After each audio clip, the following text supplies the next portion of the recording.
Halo semua, ketemu lagi di channel LA Story.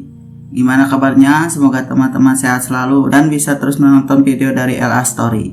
Nah, kali ini di video kedua saya akan membahas alur cerita film yang berjudul Mine. Mine adalah film yang menceritakan kisah seorang tentara bernama Mike yang diperankan oleh Armie Hammer dan rekannya Tommy Madison yang diperankan oleh Tom Cullen yang harus menempuh gurun pasir untuk kembali ke pangkalan militer mereka. Sialnya di tengah perjalanan mereka tidak sengaja menginjak ranjau darat yang kemudian membunuh Tommy. Lalu Mike pun berjuang bertahan hidup sendirian di gurun pasir yang penuh dengan ranjau. Nah, penasaran dengan alur ceritanya? Jangan banyak lama lagi, kita langsung mulai alur ceritanya.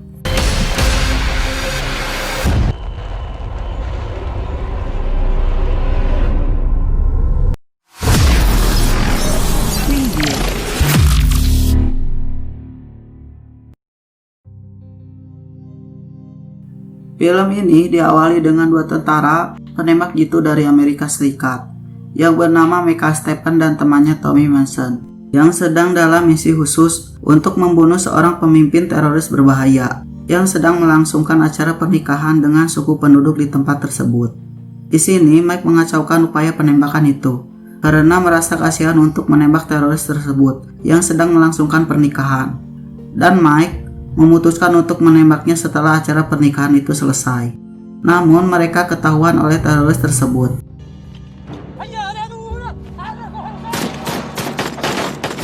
Mereka pun diserang balik oleh teroris itu dan mereka pun lari.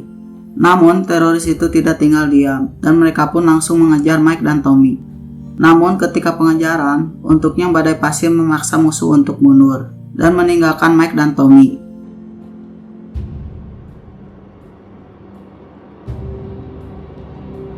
Lalu di sini Mike dan Tommy terjebak badai pasir itu dan meminta bantuan evakuasi segera. Keduanya diperintahkan untuk pergi ke posisi baru penjemputan ke sebuah desa 6 km ke arah barat, di mana nantinya mereka akan dijemput setelah badai pasir berhenti.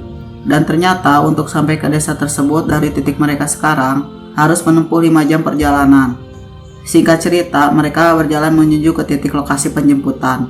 Setelah beberapa jam lamanya, mereka melihat sebuah papan besi yang memberitahu mereka bahwa daratan tersebut adalah zona merah.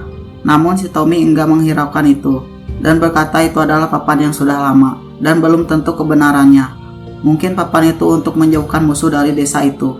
Namun di sini Mike mengetahui bahwa daerah itu selama 40 tahun terakhir sudah ada pertempuran lebih dari 8.000 pertempuran.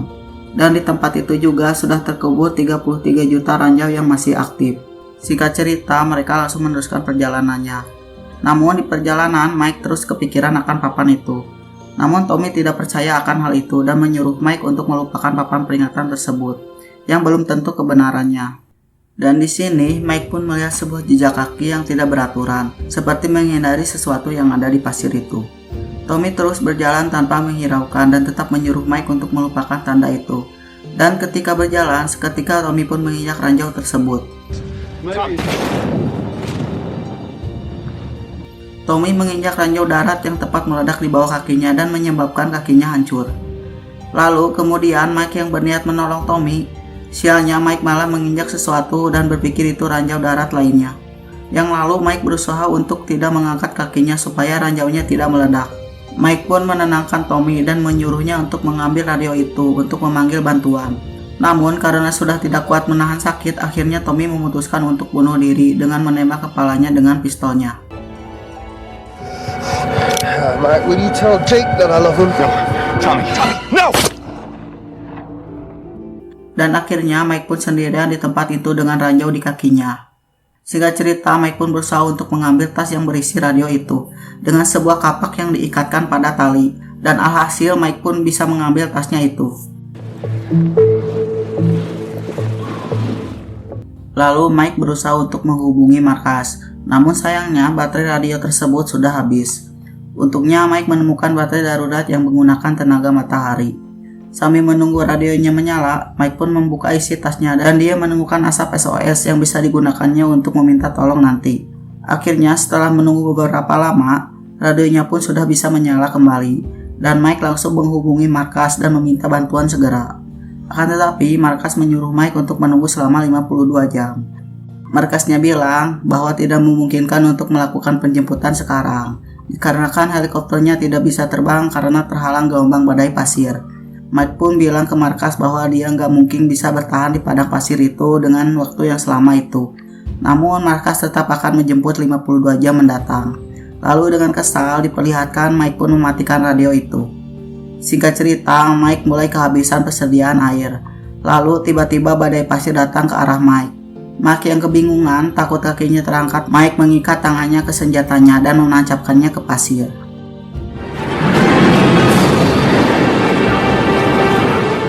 Ketika badai sudah reda, Mike mendapati mayat Tommy berada di dekatnya, yang karena terseret badai tersebut. Dan Mike pun langsung mengambil baterai radio tersebut. Tapi sialnya, tas yang ada di radionya itu malah menjauh terbawa angin badai tadi. Lalu setelah itu, Mike pun menembakkan senjatanya ke atas, berharap ada orang yang mendengarnya dan menolongnya. Yang lalu Mike pun putus asa dan berniat untuk bunuh diri. Namun tiba-tiba terlihat seorang yang berjalan di daerah itu. Dan Mike pun lalu memanggilnya. Lalu pria itu menghampirinya dan bertanya, sedang apa berada di sini? Dan Mike pun menjawabnya, kakiku menginjak ranjau dan bila bergerak maka akan terjadi ledakan. Dan lalu Mike menyuruh pria itu untuk mengambilkan radionya. Namun pria itu malah meninggalkannya dan tidak mengambilkan radio itu. Singkat cerita, Mike sudah benar-benar kehabisan air minumnya. Dan yang akhirnya Mike pun berniat untuk minum air kencingnya sendiri. Namun ketika mau meminumnya, tiba-tiba ada seorang anak kecil lari ke arahnya dan membawa botol yang berisi air lalu memberikannya kepada Mike. Mike pun yang sudah kehausan langsung meminum air itu dan berterima kasih kepada anak kecil itu karena sudah membawakan air untuknya. Lalu setelah itu Mike meminta tolong menyuruh anak tersebut untuk mengambil radionya. Namun seperti pria tadi, anak kecil itu malah meninggalkannya dan tidak mengambilkan radio tersebut. Singkat cerita, hari pun sudah mulai malam. Mike membuat api unggun sebagai alat penerangan dan untuk menghangatkan dirinya. Lalu di malam itu dia melihat video pacarnya yang menyuruhnya untuk pulang dengan selamat dan mengasih tahu bahwa dia sangat mencintainya. Dan akhirnya membuat Mike bersemangat untuk tetap bertahan hidup. Waktu terus berlalu dan tiba-tiba muncul serigala yang membuat Mike terkejut. Dan untungnya serigala itu hanya membawa mayat temannya yaitu Tommy dan tidak menyerang Mike. Lalu pagi pun tiba dan tiba-tiba pria asing itu menemui Mike di tempat itu dan mengajak ngobrol Mike. Dan Mike sendiri tidak menghiraukannya karena capek tidak tidur semalaman. Bayangkan gak tidur semalaman. Lalu pria itu pun bertanya, siapa namamu? Lalu Mike pun menjawab, namaku Mike. Lalu pria itu bilang, Mike kalau dalam bahasaku artinya pria yang tak bisa melangkah maju. Lalu Mike pun kesal dan memanggil pria itu dengan sebutan beber. Dan pria itu menjawab lagi, kau tahu artinya beber? Dalam bahasaku beber adalah pria bebas. Singkat cerita, setelah ngobrol santuy, Mike pun menyuruh pria itu kembali untuk mengambilkan radio itu dan akhirnya pria itu pun mengambilnya. Setelah pria tersebut mengambilnya, Mike pun langsung menggunakan radio tersebut untuk menghubungi markasnya. Namun tak ada jawaban dari markas. Mike pun putus asa dan lalu pria itu memegang kepala Mike dan berkata, kau harus menjadi pria bebas dan kau harus tetap maju. Jalan yang salah pun bisa membawamu pulang ke rumah. Lalu pria itu pun pergi meninggalkan Mike kembali. Mike pun mulai berhalusinasi dengan mendengarkan suara orang di sekitarnya. Dan lagi ditambah Mike mengobrol seperti orang gila. Lalu dia melihat Tommy yang hidup kembali dan Tommy berkata, kita harus pulang. Dan Tommy bilang aku tidak akan pergi kemana-mana. Dan ternyata itu hanya halusinasinya saja. Singkat cerita, malam pun tiba kembali. Mike pun berhalusinasi lagi tentang si Tommy dan berkata pacarmu sangat mencintaimu dan itulah alasanmu untuk tetap bertahan hidup. Dan tiba-tiba sekawanan serigala ada di tempat Mike dan menyerangnya. Namun Mike pun berhasil bertahan dan membunuh kawanan serigala itu. Keesokan harinya, di saat itu radionya pun kembali berfungsi dan terdengar ada jawaban dari markas. Lalu markas pun memberitahu bahwa penjemputan dalam perjalanan dan penyelamat sedang dalam baku tembak di area itu, yang membuatnya terlambat. Akhirnya di sini Mike disuruh menunggu lagi selama 17 jam. Mantap. Oke, lanjut. Di sini Mike meminta untuk dihubungkan radio itu ke pacarnya yaitu Jenny, dan akhirnya dia bisa mengobrol dengan pacarnya itu yang meminta maaf seharusnya dia tidak pergi dan tetap bersama. Dan lalu di sini Mike melihat pacarnya yang sedang duduk di sofa merah dan menatap ke arahnya. Namun lagi-lagi itu hanya halusinasinya saja. Mike yang sudah putus asa, dia terjatuh namun tiba-tiba pria beber itu menahan dan menginjak kaki Mike. Lalu pria barber itu memberitahu Mike bahwa dia juga kehilangan kakinya saat menginjak ranjau di tempat tersebut itu, dan berpikir hidupnya sudah berakhir. Dan dia juga memberitahu bahwa dia kehilangan anaknya saat ia mengambil ranjau untuk dijual ke pemberontak. Dan di sini dia bercerita bahwa anaknya sangat mahir dalam mengambil ranjau itu. Dia akan mengambil tongkat dan menyodoknya dari samping, dan mengambil ranjau itu lalu diletakkannya di sebuah kaleng. Namun sampai saat ini detektor logam tidak bisa mendeteksi di mana kaleng tersebut.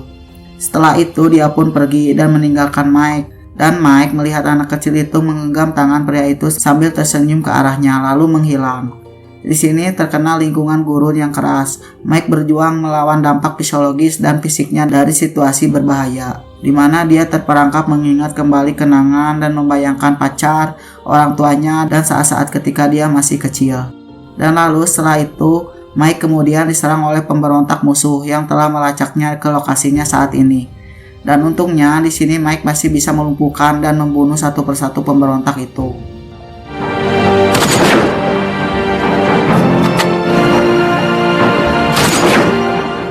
Setelah itu, Mike mulai lelah dan putus asa. Mike pun melangkahkan kakinya ketika mulai berjalan.